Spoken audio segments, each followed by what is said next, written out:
Hi guys, and welcome to a Lizardman triple cast featuring myself and my first opponent here, Clint Torres. Gonna have to say his name very carefully there. He's going to be playing the Dark Elves, and of course I'm going to be playing the Lizardman in each of these games. Now, the reason I'm doing a triple cast featuring just myself here is because I've had a ton of replays sent in recently, which I'm super grateful for. More on that later as well, on how you can send them in to me and so forth. I'm going to go on a bit of a rampage next week, trying to get through a huge amount of them, trying to at least get, one replay from each person who has sent one in. So I thought it'd be nice to have a couple of replays with featuring myself before we go on that rampage next week. Anyway, let's get into this battle and have a little check out on the army. So I am up against the Dark Elves. So for my front line, I have a mixture of Skink cohorts and Saurus warriors. Always a pretty solid mix in the front line. The Skinks giving you a bit more width in your main battle line, and Saurus tear apart bleak swords, dread spears, and the like. Now, just behind them here in the little pocket, we do have the Umbral Tide, who've become a bit of a staple in my armies at the moment. I'm a big fan of these little fire doggos. They have Stalk and do massive damage to large threats, and a very good kind of anti-skirmishers as well, pushing away Dark Riders and so forth. Now in the back line, we do have two elite, hard-as-nails Temple Guards. Not only do these guys look incredibly badass, but they are very good at protecting their Liege Lord, who in this case is going to be a Slann Mage Priest of High Magic. Now I brought the High Magic here, I'm experimenting a little bit. So I've brought all the usual items and so forth. I wanted to bring Tempest. I have a feeling my opponent was going to bring Malekith or Morathi up in the sky, which is the most competitive pick. So I thought trying to trap them in the sky, doing a bit of damage, and combination with Umbral Tide could be a good option. We've also brought Hand of Glory and Apotheosis as well. Now protecting our very back line, we do have 2 units of Cold One Spear Riders, something I've been experimenting with recently, is using these guys in a kind of a backline reserve and countering your opponent to allow you to protect the Umbral Tide and Slans and so forth. Now up on the high ground, we do have another unit of Skink cohorts and cohort of Sotek as well. Regiment round Skinks who refuse to die, which is pretty damn good. They still take HP damage while that is active, but for a short duration they won't lose any models. And then up in the sky we have 2 Skink Chiefs on Pterodons. Apart from that, they are completely naked, just for a cheeky bit of harass and trying to stop any long-range firepower coming in from my opponent. Also want to try and bait in Malekith. So my opponent does have Malekith, as expected, up on top of his mighty dragon. For his main force, he mainly has a mixture of Dread Spears and Black Corsairs in the front line, as you can see, and in the second line as well, although we do have some Witch Elves backing them up, which is a pretty nice pick here. They tear apart Skinks and Saurus very effectively, and of course have that nasty ability to, where is it? Where's the ability I'm thinking of? Is it just Frenzy I'm thinking of? These guys don't rampage, or do they? No, there they do. Madness of Cain. They can make your opponent rampage, lowering their stats at the same time, which is a huge problem. He also has a nice selection of Dark Shards, and he's backing them up with a couple of units of Dread Spears as well. He also has his own Cold Ones, but these, of course, the fake Cold Ones, the Dark Elf variety. So he has 2 units of Cold One Knights as well. So without further ado, let's get this battle underway. So as you can see, I'm trying to bait in Malekith with the Skink Chiefs and lure him back towards the Slann and the very sneaky Umbral Tide. We're going to be falling back with the Skinks here and lapping them round, knowing that they'll probably get run over if I end up pushing up this flank. The rest of my forces starting to back up a little bit whilst we're trying to set this trap here. My micro, I want to be focused over here realistically. So in comes that Tempest. We do, of course, do an Overcast 1 for the extended duration, and the Umbral Tide start unleashing shot after shot in his direction. We also have the Skink Chiefs as well, going to be doing some fire damage. This guy decided to 360 no scope just to show off a little bit there. And look at the damage we do to Malekith. He does manage to escape the Tempest for quite a large amount of it, but still coming down to nearly half health, which is a really nice early pick. He does come with a very good breath attack there, doing some decent damage to the Umbral Tide, but probably better would have been served, kind of used on Temple Guard and so forth. So the main line is underway, and we have Saurus Warriors and Skinks both rampaging in the front line, but doing a decent job nonetheless, although the fire coming in from the Dark Shards really needs to be stopped here, because it is doing a decent amount of work. Temple Guard just standing fourth at the moment. Ones on the other flank have managed to surround a Death Hag with the help of some Cold One Spear Riders. Going to be finishing her off very, very quickly there. And apart from that, Saurus doing good and Skinks struggling a little bit. Kind of what you expect.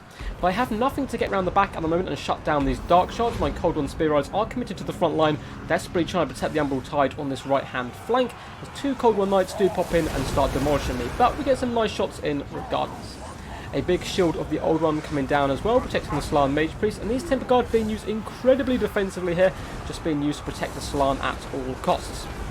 Looks like my opponent does really want to go for that assassination as well with the Cold One Knights.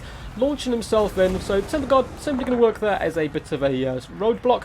Cold One Spear Riders popping in as well to help finish those guys off. As the Slan does just float away, and we catch Malekith in another Tempest once again. He managed to avoid it once again, like the main centre of it, but I think he's still taking damage, and we're once again harassing him with our Skink Chiefs. Now in the back line, we'll slow down a little bit so we can see the whole battlefield. We do have some Skink cohort manage to force away into the back line and shut some Dark Shards down. They are being chased by Dread Spears, however. And another unit has been shut down as well by constant fire. But there's still a decent amount of backline kind of presence by my opponent here. The front line is a very mixed bag. We're seeming to start to struggle in a lot of areas. Umbral Tide as well, currently being shut down by some Dread Spears, but they have the pace to get away. But what is going well for us is Malekith is getting very low on health here, and we still have the Skink Chiefs who are constantly shooting at him and harassing him all game. It looks like one of them is starting to swoop down onto the Dark Shards. Malekith does finally hop in on the Slan Mage Priest, who's trying to desperately get away. Unfortunately, our Temple Guard and Cold Ones are broken here by the sheer weight of forces here, and the huge number of opponents who are coming to surround them. But there is a healthy unit of Temple Guard over on this left-hand flank, so the Slan is going to scoot his boot over in that general direction after giving these guys a nice apotheosis, keeping them in the fight a little bit longer. The Skink Chiefs doing their best here. Poison Malekith, he is down now to 1,500 health. The other one constantly trying to shut down these Dark Shards, and even if I can't kill them, as long as I can keep them away from the battle and start to allow my Temple Guard, cohort of Sotek and so forth to grind through this main engagement, we should be in a pretty good state. Umbral Tide are fleeing currently from the Bleak Sword and Dread Sword combo there. I'm going to be trying to chase down this Dev Hag. I realised my opponent was probably going to catch me with these Cold One Knights, so I thought I might as well sacrifice them, try and take the Dev Hag down in the process. And the Fire Doggers come bounding in here, doing some decent attacks, getting her down to 87 health. She is currently routed, and the Umbral Tide, unfortunately, caught in the rear there by some Cold One Knights, and that you can see these Fire Doggos go down incredibly quickly. But we have some very victorious Saurus Warriors and Skinks in the front line, and the cohort of Sotek not doing too bad as well, holding back so many forces. A nice shield of the old ones will allow these Temple Guard just to destroy Dread Spears and Bleak Swords very effectively without taking too much damage in return. In the distance, you can see Skink Chiefs still harassing Malekith. My opponent desperately trying to chase them down, but they are much quicker, and they both have decent amount of ammo left, and we have got into the back line with a couple of Skink cohorts, which is nice and lovely. And the Slan Mage Priest decided to roll dirty with his Saurus Warriors, moving forward and leaving the Temple Guard to try and deal with this huge force. But then I decided, you know what, these guys have been pretty loyal, up to 65 kills, I should probably help them out. And I decided to drop a fat banishment down on top of this big blob of Dark Elves, whilst also getting an apotheosis off. Unfortunately, the banishment does start to roll away, but it did some okay shock damage to start with. We're going to be trying to rally in this situation and beat off the Dark Elves. And over in the distance, we do have the cohort of Sotek at least distracting 4 units here, which is pretty impressive, up to 64 kills themselves. In the back lines, it's looking a little bit dodgy. Balance of power is slightly in my favour, but if you look at the whole battlefield, there is far more Dark Elves than there are Lizard Boys left, but I still have a good leadership core. Skink Chiefs still doing those blow darts in, down to 930 health now, and we are popping on top of some Dark Shards as well. I was desperately trying to click to get this guy out, but he was getting pinned up on something, probably 1 or 2 of the Dark Shards, and it's not looking good for him at the moment. You can see all the orders being given in different directions. But he is starting to fly away now, should get back up into the air and to the relative safety of his brother, who is poisoning Malekith and at least slowing him down here.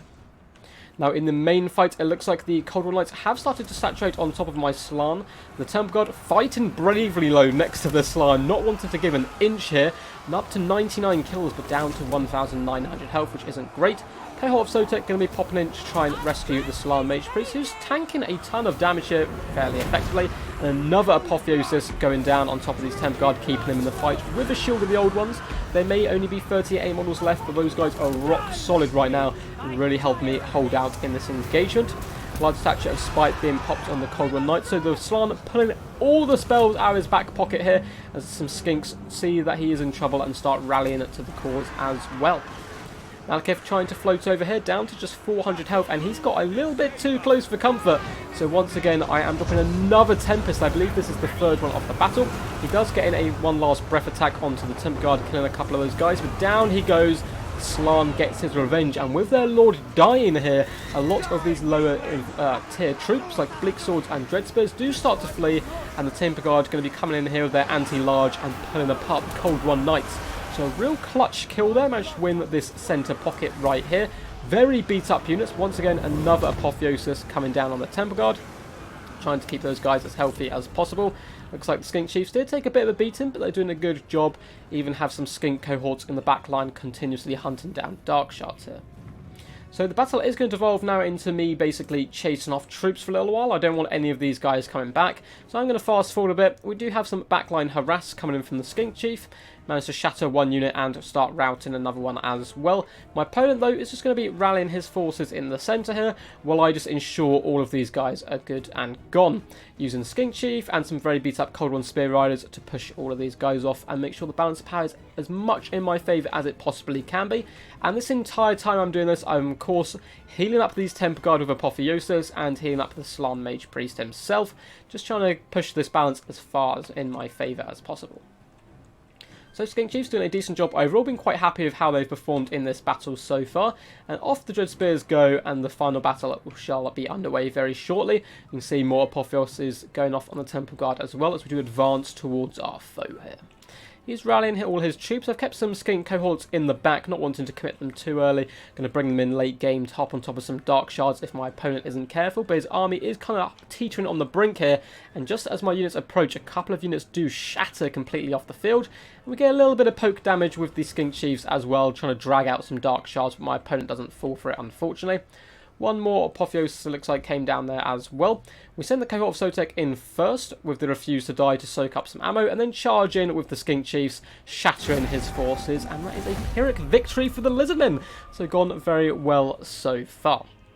So let's go to number 2 here, which is once again me in charge of the Lizardmen, but up against Norska this time. I see a lot of people take Norska as a counter to Lizardmen, so I wanted to practice, and this is the build I've kind of comfortably sat into so far.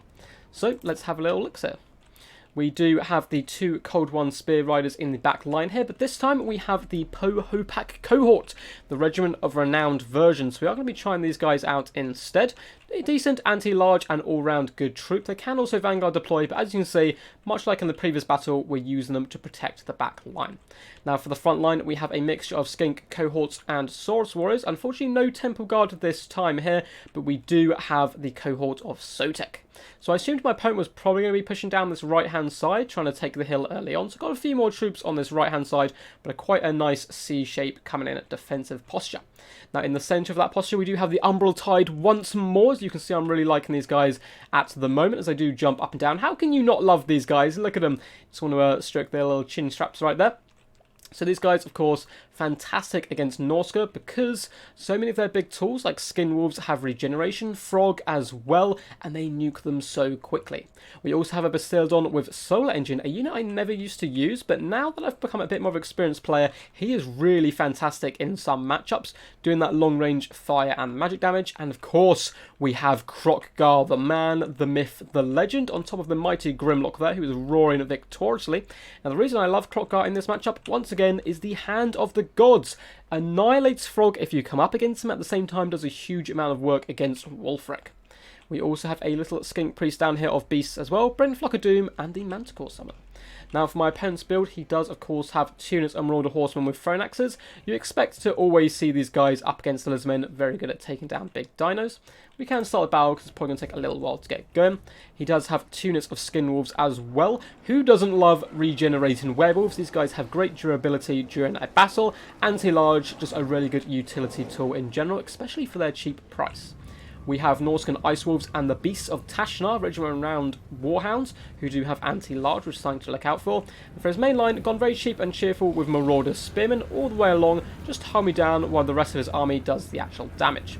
We have Thamir Warriors with great weapons, a Marauder Chariot, a Skinwolf Werekin, and also Wolfric the Wanderer, although it looks like no mage, which is a very interesting choice. I would always recommend taking a mage where possible. Of course, Dowie can't, as it's just free value getting that Winds of Magic, which you would kind of throw away. But apart from that, pretty nice build, so we'll see how it goes. So some early skirmish coming in as expected. My opponent trying to wrap around this defensive Dowie geometry formation. Lizardmen Dowie basically distant cousins anyway. So we are going to be trying to retaliate with the Bastildon Solar Engine, and the Umbral Tide will start unleashing some shots as well. Now they have been discovered. So nice blast coming in there, missing for the most part, but doing some HP damage. And the Umbral Tide are going to start unleashing some fiery volleys now. And you'll see how quickly these guys lose health, and that was just a little tiny bit of volley there. Doesn't look like all the little doggos did start to fire. Ho-Ho Pack cohort as well, going to push these guys away before retreating once more. Trying to lure them guys in as much as possible. So, Chariot going to be charging down here onto the cohort of Sotek. Not a bad pick at all. We are going to retaliate with Krokgar, trying to use his mass to catch one or two of the chariots and destroy them as quickly as possible. Soul Engine up on the high ground here, or shooting up onto the high ground against the Skinwolf Werekin. Of course, has regeneration, so a little bit susceptible to those shots. In the back line, Umbral is decimating these Marauder Horsemasters here, or basic horsemen, sorry, breaking one unit completely, which the Cold One Spear Riders will now chase, and forcing off the other as well. So Krokgar, a little bit overzealous here in his charge, so I do assist him with the Ho-Ho Pack cohort as well. And we're going to be falling back before Wulfric can drop his nasty debuffs on him. I don't want to get Krokgar caught out here. As you can see, my opponent does drop 100 champions, lowering my speed, armor, and defense. So Cohort of Sotek is going to pop Refuse to Die and charge in there to tie down these units, with some Saurus Warriors also getting into the action. We do summon a Feral Manticore as well, just to hop in and try and tie down this hero core here and do some decent damage. The Ho-Ho Pack do charge in gloriously. In the back line, Salamanders have turned their attention to these two units of Skinwolves, hitting Krokgar quite a bit, and a really nice boat coming down by my opponent, tearing up Saurus Warriors and Skink cohorts alike. But the Umbral Tide doing some really good damage on these Skinwolves, and Gary the Bastiladon just going to hold them back. Yes, their bonus versus large, but he can hold for a decent amount of time. Saurus Warriors and Krokgar running in there as well should delete these guys relatively quickly. Now in the main fight we do drop a fat Flock of Doom as well, doing great damage to all these Marauder Spearmen. And the Saurus Warriors will be great in this matchup as well, tearing apart all these foes. For me, going to be a little bit of a different issue. Now in the back line, I have managed to hop on top of some Norscan Ice Wolves with my returning Cold One Spear Riders. However, got to be very careful. Beast of Tashnar did manage to pop in onto my back here into the Umbral Tide and drag those guys down, which is very sad, but at the same time we traded by managing to terrify and scare off the Skinwolf, so all is not lost too much. Saurus Warriors dealing with the Beast of Tashnar where possible, and Krokgar just chilling on the side here, contemplating his next move. In the front line, Saurus, as expected, can easily 2v1 some Marauder Spearmen and these chariots here, up to 64 kills, doing very good for themselves in general. Krokgar, though, deciding, this engagement over here is incredibly key at this point, and we've just lost the Manticore, so he's going to pop over here and launch in a mighty Hand of the Gods straight down at Wulfric, doing some great damage there, and allowing the Ho-Ho Pack cohort a little bit of a reprieve, as the Cohort of Sotek, only 7 kills, but look at the amount of troops they've managed to divert from my opponent. At the same time, we're doing a similar tactic. So, one thing I have kind of recently learned to do, or I've been doing for a while, but something I want to illustrate now, is the Cold One Spear Riders here were going to get caught by the Beast of Tashnar. And I knew that was going to be the case, there was no way around it. So I charge into the Skinwolves to try and do as much damage as possible. Now this one unit here, which is still relatively expensive, the Cold One Spear Riders, is now distracting 1, 2, 3, 4, 5 of my opponent's units are all worried about this one unit of Cold One Spear Riders. So I'm happy to sacrifice them here for time to allow me to defeat the rest of his army. So sacrificing a unit can be a little bit sad, and sometimes, you don't want to get rid of your bros who have been on campaign for you for so long, but it is also sometimes inevitable and the better option here. So savage tactics, but still, look how many troops of, or big portion of the Norseman army is distracting, allow me to rally the rest of my forces, summon another Manticore, and start finishing off his leadership core and some other key elements. Another boat coming down, but this time we are on the move. Unfortunately, not quite as well timed this time, and does do a little bit of a swing and a miss.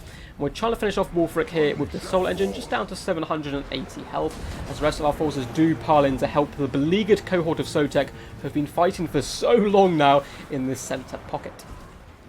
Skink Priest of Breeze just running around doing his stuff, probably dropping another Flock of Doom soon, as we can see coming in here. Once again helping turn the tide up against these Marauder Spearmen. And Gary still doing his decent work on Wulfric, and even the Feral Manticore trying to get in on the action. These very nasty Beasts of Tashnar are going to be trying to loop in on top of Gary and shut him down, or perhaps shut down Krokgar, who is currently deleting a Skinwolf Werekin. Yes, he has a bonus versus large, but it doesn't matter when you're flat on your back and they're getting slaughtered by the mightiest warrior the new and old worlds have ever seen.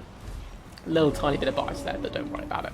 Skink cohorts being used to fend off the Beast of Tashnar, and Bastiladon going into combat against Norscan Ice Wolves, quite an easy pick overall. Getting some decent shots now into the Skinwolves, who have been blocked up on top of the Feral Manticore. Not a bad choice for them, but at the same time, he is a summon, so will disappear in time.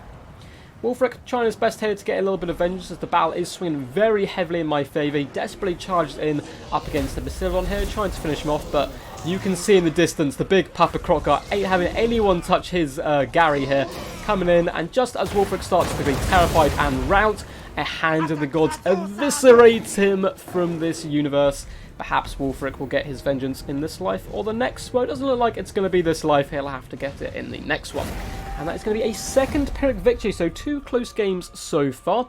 And these were games I was just doing back-to-back on ladder while I think I was testing out to see what the internet connection was like, because we had some problems with the recent streams and so forth. So as you can see, I ended up doing quite a few games.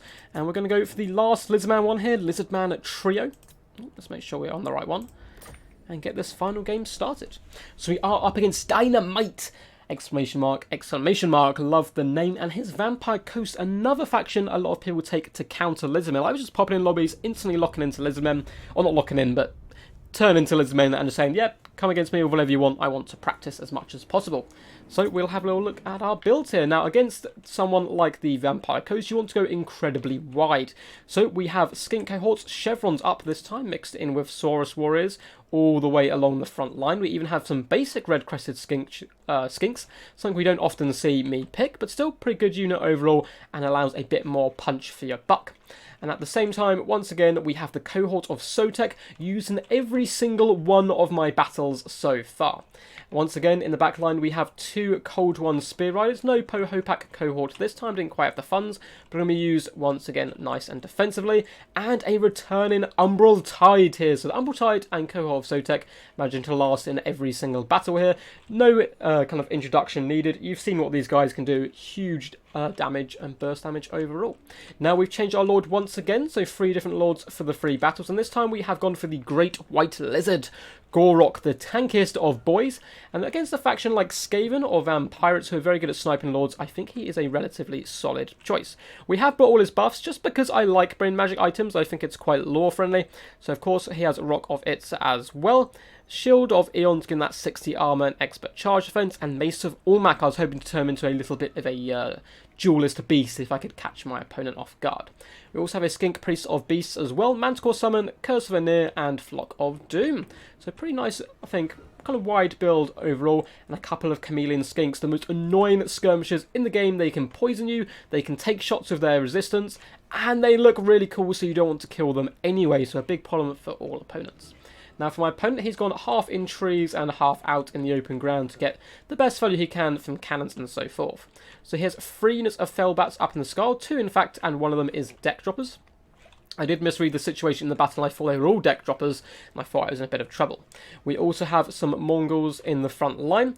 These guys are pretty damn decent anti-infantry, very good at tearing apart swords and so forth, but they have very low armor values, perfect targets for the Chameleon Skinks and also for the Umbral Tide. We have zombie pirate deckhand mobs for a majority of his army across the front line. You can see them deployed all the way along, mixed in with some zombie pirate gunnery mobs with handguns as well for a little bit of range power. Now, the actual punch of his army, we have a mortar down here by the tree line and a carronade as well. Decent long range, consistent damage throughout the game. Also in the back line, we have a Necrofex Colossus as well. One of the coolest looking models in the game, and I'm so excited for what they're going to come up with and do with Total War Warhammer 3. The models have only got better and better. We have another unit of Morgals on the right hand side and one in the centre pocket as well. For his leadership, we have a vampire fleet campaign of vampires here. Bring in, let's see. He has, of course, Taunt, a very good ability. Invocation of the Heck, Drowned Dead as well. And then we also have a Luther Harkin on foot, a guy you do not see too often. Up on top of his terror guys, yes indeed. But on foot, very rare pick indeed. But pretty cool to see him in action. He's brought Horns Survival as well. Combined with Taunt, can make him a very deadly opponent. Obviously has Magic Void and all that good stuff. So without further ado, let's get this battle underway.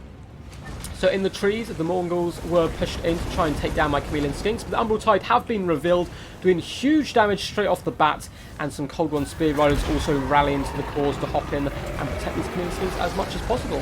The Mongols do start to flee, but you can see they're already down to half health just by that constant fire from the Umbral Tide, and they've now been swarmed by the bonus versus large Cold One Spear Riders, who will feast on these guys all day. We even have Skinks coming round behind to trap them in and stop their escape. For the rest of the front line, though, we've got Skinks engaging with zombie pirate deck mobs. Going to be a little bit of a wet noodle contest, but you know, it's good fun for all. And some Mongols do charge in, and they all start beating up the Saurus Warriors. You saw the other units got a terrible matchup. This one is the matchup they desire the most. They will tear apart Saurus Warriors very effectively, and it looks like he has that on 2 fronts as well. A Ferromanticore summoned in the back line by me, trying to hop on top of that Necrofex Colossus and shut him down as quickly as possible. Red Crested Skinks as well have been debuffed, but they've hopped on top of the mortar and are forcing it back, stopping it from firing. Fellbats are swooping down on the Chameleon Skinks, but they don't mind too much. They're going to be able to poison and get away. And a lot of my army did get caught up in the trees. Not very good micro by me here. A little bit of a sloppy charge. You realistically want to be hitting your opponent from all angles all in one go, rather than kind of in dips and dabs. But my opponent did some nice summons to kind of mess me up and get the Mongols in here as well. Vampire Fleet Captain really struggling now, as the Umbral Tide do get some decent shots in, and he is surrounded by the Saurus Warriors as well. So his shots now arcing over top on top of the zombie pirate gunnery mobs, doing some decent damage. And unfortunately in the back line, the Manticore basically did nothing to that Necrofex Colossus before being beaten back. We do, though, have an epic confrontation of good versus evil, as Gorok pushes forward as he's getting shot in the face here by Luther Harkham. But Gorok has popped Rock of Itza, Shield of Eons, and Mace of Olmec. He's going to come in with a nice spin attack here. Bam! Coming in, flinging some zombies flying. And look how quickly he decimates Luther. I didn't expect him to do so much damage so quickly, but with all those buffs activated, he has torn Luther apart, and down he goes. This was so quick in the actual battle that I didn't realise Luther was dead. I was like, halfway through the game, I was like, where's Luther? I can't find him. Constantly trying to search, and I was like, I know I was engaged with him, but I didn't expect him to die so quickly. Co of Sotek have now popped back onto some zombie pirate gunnery mobs, trying to shut those guys down, and the cold ones have been unleashed. Both units spring from the trees, one hopping on top of the carronade, and one hopping on top of the mortar, shutting those guys down for good.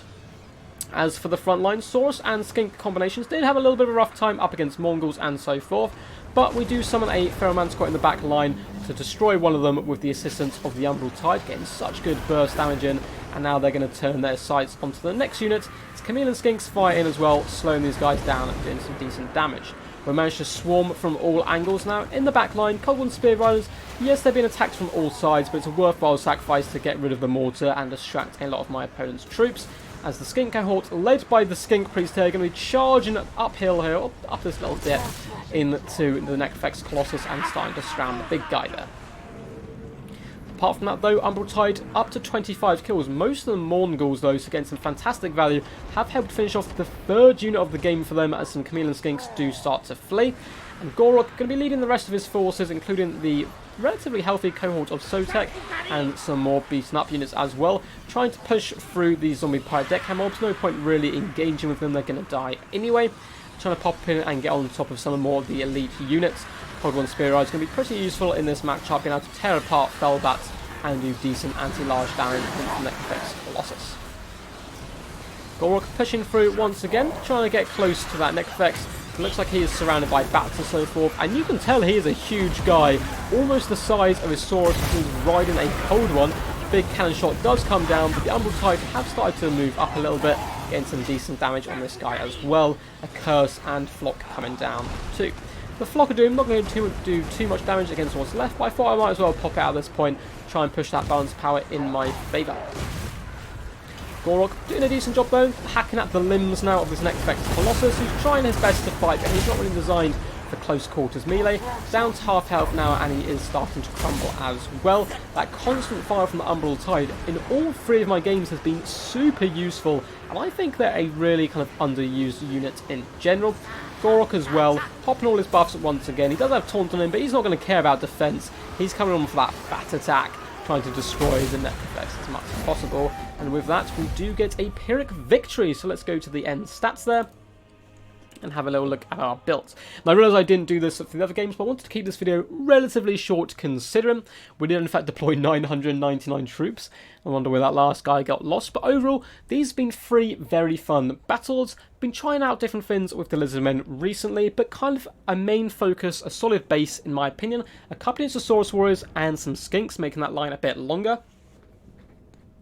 couple of units of Cold One Spear Rods as well to protect key items and so forth. And apart from that, you can kind of chop and change. I like bringing the Salamanders. We've had Chameleon Skinks, Bastillodons, a little bit of everything, Skink Chiefs as well into the mix. But 3 different lords. We had the Slann in game 1, Krokgar and Gorok, and I hope that this shows you guys the perfect versatility the Lizardmen bring to the table. They do have good and bad matchups, but for the most part, I think against almost any build, in the hands of a right player, you can come up with some pretty inventive Lizardman builds to take them on.